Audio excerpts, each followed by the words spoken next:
Hello, and welcome to this training session on the review and confirmation process for Standard Operating Procedure documents.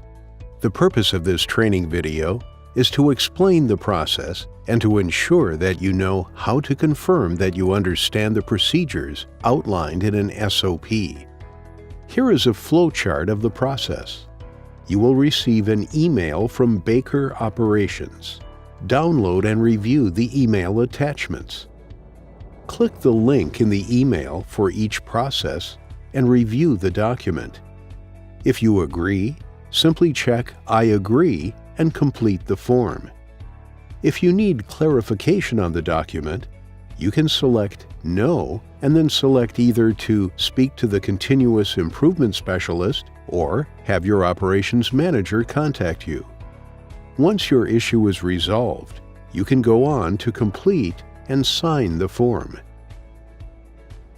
All SOPs will be delivered from the Baker Operations email operations@bakerdist.com.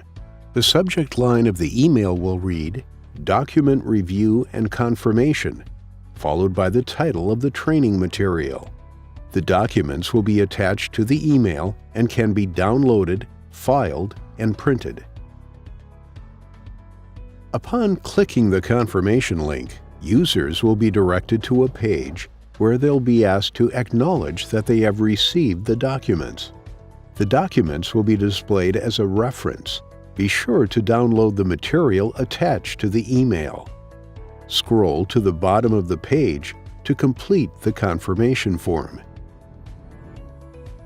Once you've reached the bottom of the confirmation page, you will have the option to select that you either agree or disagree with the documentation.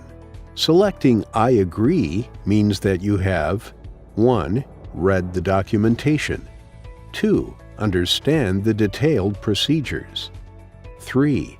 Will comply with procedures as detailed in the Standard Operating Procedures. After making your selection, fill in your name, email address, and signature. The signature can be entered using your mouse or finger if the device you're on has a touchscreen. Your signature doesn't have to be pretty, it just has to be yours. If you don't fully understand the process, or you have additional questions, you have the option to select I disagree. After selecting I disagree, you will be presented with additional options. The first new option will be a drop-down menu with 2 different selections. The first selection will read, I would like to seek clarification about a process in the document. Select this if there is a minor issue in the documentation that you would like to have clarified. The second selection in the drop-down will read, I would like to have my operations manager contact me. Make this selection if you have serious concerns with the process detailed in the documentation. Users will also have the option to add any additional comments that support their concern. After completing and submitting the form, users will see a message displayed confirming proper submission of their confirmation. This is a good opportunity to make sure you listed the correct email address. Shortly after completing the confirmation, you will receive a summary email. Attached to that email is a document confirmation receipt. Save that for your records. This chart shows the timeline for completing the document review and confirmation. Documents will be sent out for review on Monday mornings.